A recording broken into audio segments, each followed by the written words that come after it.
విజయ్ గారు ప్లీజ్ సతీ గారు మార్క్ మీద నిలబడండి. గారు అన్నావా అక్క? నన్ను అంత మాట అన్నావా?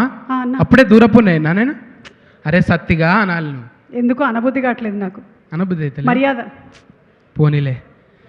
సతీ ఇందులో ఏం క్యారెక్టర్ చేసావు నువ్వు? క్యారెక్టర్ సత్తి క్యారెక్టర్ అయితే కాదు. సత్తి క్యారెక్టర్ అయితే కాదు. కాదు నత్తి కాదు, సత్తి కాదు, ఊహించుకో. సుత్తి కాదు, సుత్త. నత్తి కాదు, సత్తి కాదు, సుత్త దొరుకుతుందా ఎక్కడైనా? నాకన్నా అక్క తమ్ముడు వైట్ అండ్ వైట్ వేసిన ఎట్లా కొడుతున్నా తెలుసా ఇంట్లో నేను? ఇది వైటా? ఇది నేను వైట్ అండ్ వైట్ వేసిన అందులో సినిమాలా వైట్ అండ్ వైట్ వేసిన. అర్జున్ సార్ చూసి నెత్తి మీద బంతిపూల కిరీటం పెట్టిండు నాకు. ఎందుకు? మంచిగా చేసినావు అని. అవునా? ఈడ కాదు ఆడగాడు బెంగళూరులో తీసుకుపోయి బంతిపూల కిరీటం పెట్టిండు నాకు. వావ్. కానీ కట్ చేస్తే అందరికి ఉన్నాయి, అందులో జూనియర్ ఆర్టిస్టులకు కూడా ఉన్నాయి. అందరికి బంతిపూల కిరీటం, అందరికి బంతిపూలు అంటే ఆ లొకేషన్లో అందరికి పెట్టాలి, నాకు కూడా పెట్టిండు అనమాట. ఓకే. ఇప్పుడు అక్క నువ్వు కొంచెం ఆగితే నేను మా హీరో గురించి హీరోయిన్ గురించి చెప్పాలి కదా. బై ద వే మన నిరంజన్ గారు అంటే ఇక్కడ ఉండేటువంటి చాలా మందికి తెలియకపోవచ్చు. మన ఉపేంద్ర గారు అంటే అందరికీ తెలుసు. ఉపేంద్ర గారి ఫేవరెట్స్ ఇక్కడ చాలా మంది ఉన్నారు. వాళ్ళ అన్నయ్య కొడుకు నిరంజన్. కక్కాయ అవుతాడుగా? కక్కాయ అవుతాడు. ఎవరికి? నిరంజన్కు కక్కాయ అవుతాడు అన్న. అవునవును అవుతాడు. కక్కాయ అవుతాడు. చిచ్చా అన్నట్టు. అవును. ఎవరో ఒకరు ఉన్నారు ఆయన. చిచ్చా అంటే మన రాహుల్ సిప్లిగంజ్ కూడా వచ్చేసాడు. పిలుస్తావేంది? మైకు నాకు ఇచ్చినావు, ఇక అందరిని విలువ. నువ్వు కమింగ్ అప్ అని చెప్తున్నా ఇవన్నీ. ఓకేనా? లైవ్ కదా, అందుకని. నీతో కష్టం. సుమాక్కతో పెట్టుకుంటే ఇక మన గాని పని. ఇప్పుడు ఇక పద్ధతిగా మొదలు పెడితే ముందుగాల మా గురువు గారికి 10,000 శరణార్థులు. మా గురువు గారు ప్రేమగా పిలుచుకునే బర్మానందం సార్. నాకే అనుకున్న సత్యనారాయణ నిజంగా సత్తి అని పేరున్న వాళ్ళందరికీ అదేనేమో బర్మానందమేమో. సార్కు నాకు రిలేషన్ మళ్ళా సత్తెనపల్లి కూడా, సత్తన్నపల్లి అట్లా దగ్గరగా కుదిరింది అన్నట్టు. ఈ మధ్యన గురుగారితో రెండో ఈవెంట్. నేను గురుగారు ఈ సినిమాలో నేను నత్తి సత్తిలాగా కాకుండా కొత్తగా చేయించిండు అర్జున్ సార్ నన్ను. ఎప్పటికప్పుడు స్పాంటినిటీగా మారుస్తూ డైలాగులను ఇట్లా కాదు ఇట్లా కాదు, ఆయన రాసుకున్నది కూడా ఒక్కొక్కసారి చాలా బెటర్ చేసి నాకే ఆశ్చర్యం. అంటే నేను స్టార్స్ని దగ్గర నుంచి చూసినప్పుడు చిరంజీవి గారైనా అర్జున్ గారైనా బాగా దగ్గరగా కొంచెం ఒక నెల రోజులు జర్నీ చేసే అవకాశం వచ్చింది. వాళ్ళు చూస్తుంటే నిరంతరం సార్ వాళ్ళు ఎప్పుడు కూడా రిలాక్స్ లేదు. వాళ్ళ స్టార్డమ్ అంతా పక్కన పెట్టేసి వాళ్ళు ఒక లైట్ మ్యాన్ అవుతారు, ఒక డిఓపి అవుతారు, ఒక అసిస్టెంట్ డైరెక్టర్ అవుతారు. అన్నీ తానే. నిజంగా వాళ్ళ బాడీ మీద వాళ్ళు సోయి పెట్టుకొని కథ మీద కాన్సన్ట్రేట్ చేసి మళ్ళీ పైసలు పెట్టడానికి ఎట్లుంటుంది? సొంతంగా పైసలు పెడితే ఎవరైనా ఒక యాక్టర్ నిర్మాత అయితే ఎంత టెన్షన్ ఉంటుందో తెలుసు కదా. అక్కడ కాల్ షీట్లు పెరిగిపోతుంటాయి, ఇక్కడ సరిగ్గా పర్ఫార్మెన్స్ రాకపోతే వాళ్ళ స్ట్రెస్ మామూలుగా ఉండదు. అసలు యాక్టర్లు ఎప్పుడూ నిర్మాతలు కావద్దని అనుకుంటారు, కానీ ఆయన ఎన్నో సాహసాలు చేసి ఇప్పటికీ ఆరోగ్యంగా అంత అందంగా ఆజానుభావులు లెక్క నిజంగా సౌత్ ఇండియా బ్రూస్లీ.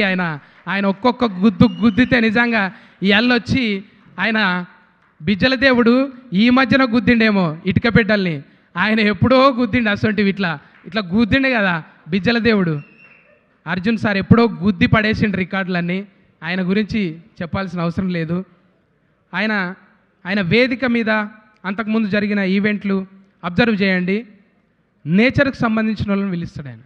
నేచర్కి ఎవరెవరు సేవ చేస్తున్నారు, నేచర్ని ఎవరు ప్రొటెక్ట్ చేస్తున్నారు నేను బాగా గమనించిన. అంతకుముందు సింగర్స్తోని కొంతమందితోని అప్పుడు గద్దర్ వాళ్ళ వైఫ్, గద్దర్ గారి వైఫ్, వాళ్ళ కూతురు విమలక్కతోని అందరితోని కలిసి కూర్చొని అంటే అట్లా ఎప్పుడు ఏమి ఇవ్వాలి, మనం ఎవరితో మాట్లాడాలి, నిజమైంది గౌరవం ఏంది, మనం ఏమి ఇవ్వాలి, ఈ సొసైటీకి మనం ఏమి ఇవ్వాలి. అందులో బూతులు లేకపోయి ఉండొచ్చు, పెద్ద రక్తపాతాలు లేకపోయి ఉండొచ్చు, కానీ అందమైన ఆంజనేయుడు, అందమైన అమ్మతనం, కమ్మటి వంటలు, ఒక కుటుంబం, ఒక బంధాలు, బాధ్యతల గురించి ఎంత నీట్గా ఒక కమర్షియల్ సినిమా. ఇది కావాల్సింది సొసైటీకి. ఇది దొంగ బట్టబాజీ సినిమాలకి కాకుండా మంచిగా బరువు ఏంది, బంధాలు అంటే బరువు కాదు బాధ్యత కాదని ఒక డైలాగు. నిజంగా మన ఇళ్ళల్లో మన పిల్లలకు చెప్తుంటాం. పేరెంట్ ఎవడైనా బాధ్యతగా ఉండేటోడు సీరియస్గా ఉంటాడు. జోకు ఈ సినిమాలో చూసినట్టు డాడీ నేను లవ్ చేసిన ఇద్దరం కలిసిపోయి అమ్మాయిని చూద్దాం ఇట్లా ఉండదు కదా. కుటుంబం అంటే సీరియస్గానే ఉంటాడు ఫాదర్ రోల్. అంటే నువ్వు భర్తగా ఒక అన్నగా ఎట్లయినా ఉండొచ్చు, కానీ తండ్రిగా మాత్రం సీరియస్ ఉంటాడు మనిషి. అట్లా ఆ తండ్రి ఆ బిడ్డకు ఎంత మంచిగా చెప్పొచ్చు, ఎంత ప్యాంపరింగ్ చేస్తూ చెప్పాలి. ఒక తండ్రి దగ్గర కూతురు నటించాలంటే ఎన్ని హద్దులు ఉంటాయి, కానీ అవన్నీ ఏం లేకుండా అడవిలోనే నెమలి అన్న లెక్క పాటలు ఉంటాయి చూడు. అడవిలో నా నెమలి బోలే చెల్లమ్మ, నువ్వు ఆటలాడుకో పాట పాడుకో చెల్లమ్మ అన్నట్టు ఒక తండ్రి దగ్గర కూతురు నటిస్తుంటే నాకు నిజంగా హ్యాట్సప్ సార్ మీ ఓపికకి.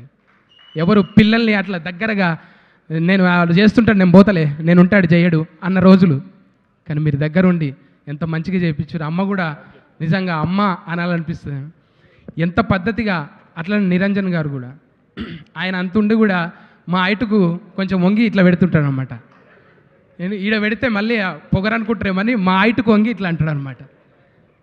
అంత పద్ధతిగా భాష రాకపోయినా భావం ఆ బాడీ లాంగ్వేజ్ చూస్తుంటే ముచ్చటేస్తుండే. లొకేషన్లో మేము చేసింది 10-15 రోజులు. అమ్మ నివేదిత అమ్మ థ్యాంక్స్ అమ్మ. అర్జున్ సార్ అంటే అట్లా తయారు చేయడం, ఇంట్లో అన్నీ చక్కగా ఉంటేనే, ఆ గ్రహాలన్నీ చక్కగా ఉంటేనే ఆ మనిషి అంత పర్ఫామ్ చేయగలుగుతాడు. మీరందరూ మంచి గ్రహాలు, మీరు ఆయనకు చుట్టూ ఉండి మీరందరూ నడిపిస్తున్నారు. గ్రేట్. ఇందులో అన్నీ ఏలే, ఫస్ట్ ఏతోనే స్టార్ట్. అర్జున్ సార్, ఐశ్వర్య, అంజలి అమ్మ అందరూ ఆయనకు అమ్మ ఆవు అన్నిటితో వచ్చావమ్మ నువ్వు. వాళ్ళ ఇంటికి నివేదితమ్మ ఎలాగో ఈ అమ్మా. స్టేజ్కి సుమమ్మ అలాగా. అందుకే నేను ఇక్కడ సుమమ్మ నిన్ను కూడా వద్దు సుమా అని అనలేమమ్మా. నువ్వు గెలుకుతూనే ఉండాలి.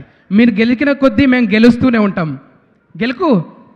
అట్లా ఒక్కొక్కరు చెప్పుకుంటూ పోతే ఇట్లా డిస్టర్బ్ చేసుకుంటూ పోతే మనకున్నదే దేడిది మాకు, అందులో సగం బాయ్.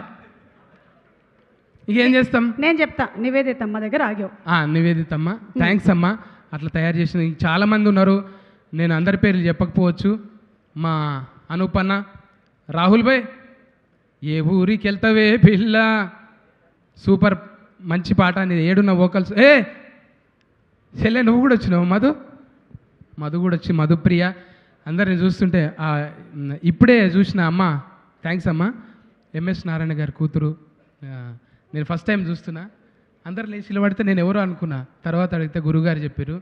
థ్యాంక్స్. ఈ వేదిక మీద మంచి మాటలు రాసే ఇంకా సాయి మాధవ్ నాకు కొంచెం బుర్ర లేదు సార్, లాస్ట్లో చెప్పిన పేరు ఏమనుకోండి. సత్యరాజ్ గారు అంత పెద్ద యాక్టర్తోని ఒకరోజు ఉన్న సార్, సడన్గా వాళ్ళకి ఏదో ఇంట్లో జరిగి వాళ్ళ అమ్మగారికి ఏదో బాగాలేదని వెళ్ళిపోయారు అక్కడ లొకేషన్లో. Thank you sir. Prakash Raj గారు నన్ను ఫస్ట్ టైం చూసినప్పుడు కూడా ఎరా అన్నాడు. ఏం సార్ రా అంటున్నావు అన్నా. ఎలా కూడా అంటారా అంటాం సార్ అంటే ఫస్ట్ టైం కలిసినప్పుడు అరే తూరే అంటుంటే ఆ చనువు తీసుకున్నాడు అనమాట. అంటే పెద్ద అయినా కదా ఆ క్యారెక్టర్లో ఉండి అట్లా అనమాట. మనమేమో ఏం సార్ నువ్వు ఫస్ట్ టైం కలిసినప్పుడే అరే తూరే అంటున్నావు, నేను మాట్లాడా అంటే ఏంట్రా నిన్న రా అన్నందుకు మళ్ళీ కూడా రా అన్నావు సార్ నువ్వు అన్న. రోజు రానుడు మొదలుపెట్టింది, ఇక మాట్లాడే పని చేసింది నేను. అట్లా చిన్న చిన్న ఇన్సిడెంట్లు చాలా ముచ్చటగా సాగింది మా సినిమా జర్నీ. మంచి సినిమా తీసిరు సార్. నాకైతే మంచిగా ఒక ఉగాది పండుగ, ఏదో ఒక పులుగాల పున్నం, ఎడ్లకు పెట్టే పండుగ, దేవుని తిరునాళ్ళు, అట్లా ప్రతి ఫ్రేమ్ కూడా అందంగా ఎంత బ్యూటీగా ఉందంటే ఆ సినిమాలో నటించినందుకు, నాకు అవకాశం ఇచ్చినందుకు thank you sir. Thank you.